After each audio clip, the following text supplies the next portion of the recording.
Hello નમસ્કાર વિદ્યાર્થી મિત્રો, આજે આપણે જોશું simple present tense. Simple present tense એટલે થશે સાદો વર્તમાન કાળ.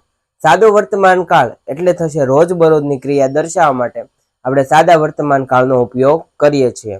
આપણે શરૂઆતથી વાક્ય રચનાથી કરશું કે સાદા વર્તમાન કાળની વાક્ય રચના કઈ છે.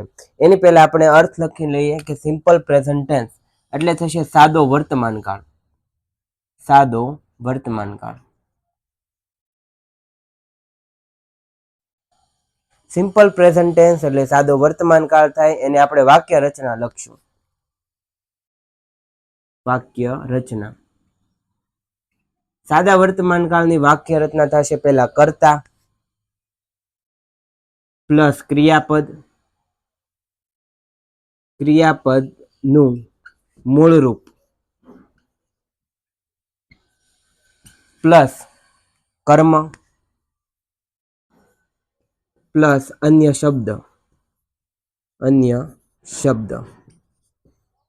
આપણે જાણીએ છીએ કે કર્તા પ્લસ ક્રિયાપદનું મૂળ રૂપ પ્લસ કર્મ પ્લસ અન્ય શબ્દ. હવે ક્રિયાપદનું મૂળ રૂપ છે એને આપણે V1 તરીકે પણ ઓળખવામાં આવે છે. આમાં V નો અર્થ થાય છે વર્બ. V નો અર્થ થાય છે વર્બ. હવે આપણે એના એક્ઝામ્પલ જોશું. સૌપ્રથમ ક્રિયાપદમાં જો ક્રિયાપદ આપણે લખવું હોય તો આમાં ક્રિયાપદમાં પણ આપણે જોવું પડશે. જ્યારે આઈ, વી, યુ અને ધે હોય ત્યારે ક્રિયાપદ જેમ કે પ્લે આવશે, કુક, જમ્પ આ રીતના આવશે. પણ જ્યારે હી, શી, ઈટ હોય ત્યારે ક્રિયાપદ બદલાઈ જાય છે. હી, શી અને ઈટ હોય ત્યારે ક્રિયાપદની પાછળ જેમ કે પ્લેઝ લાગશે, એસ અથવા ઈએસ લાગશે. કુક હોય તો કુક્સ થઈ જશે. અને વોશ હોય ત્યારે ઈએસ લાગે છે. તો આ છે આઈ, વી, યુ અને ધે હોય ત્યારે ક્રિયાપદ નું મૂળ રૂપ લાગે છે. અને હી, શી, ઈટ હોય ત્યારે ક્રિયાપદના મૂળ રૂપ પાછળ એસ અથવા ઈએસ લાગે છે. આપણે આ વાત જાણવી જરૂરી છે. ત્યારબાદ આપણે ભણીએ, આપણે આના ઉદાહરણો ભણીશું. સાદા વર્તમાન કાળના. પહેલું આવશે I go to school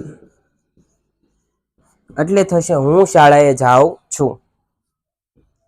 we make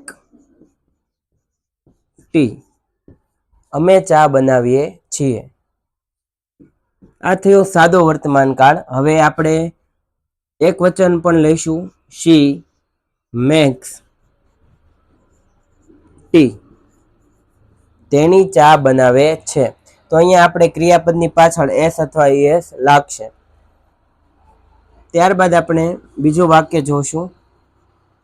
Rahul go to, અહીંયા ગો હોય એનું ગોઝ થઈ જશે.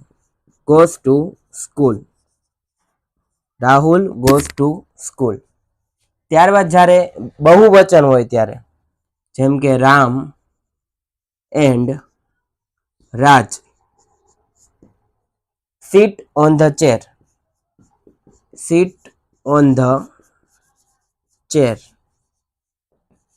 જ્યારે બે નામ હોય અથવા તો બહુવચન હોય ત્યારે ક્રિયાપદની પાછળ એસ ને એસ નથી લાગતો.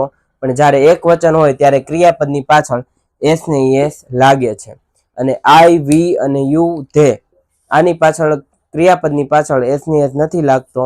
હી, શી, ઈટ હોય ત્યારે ક્રિયાપદની પાછળ એસ ને એસ લાગે છે. તો આજે આપણે ભણ્યા સાદો વર્તમાન કાળ અને એના આ ઉદાહરણો છે. પેલા આપણે એક ચાર્ટ બનાવી લઈએ કે ક્યાં એસ લાગશે, ક્યાં ઈએસ લાગશે. જોઈએ આપણે. જેમ કે આઈ, વી, યુ અને ધે આ હોય ત્યારે ક્રિયાપદ જે હોય ઈટ આવશે. જેમ કે પ્લે હોય તો પ્લે લખવાનું.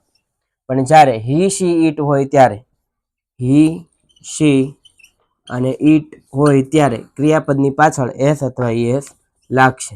જેમ કે પ્લે હોય તો પ્લેસ બનશે. Thank you.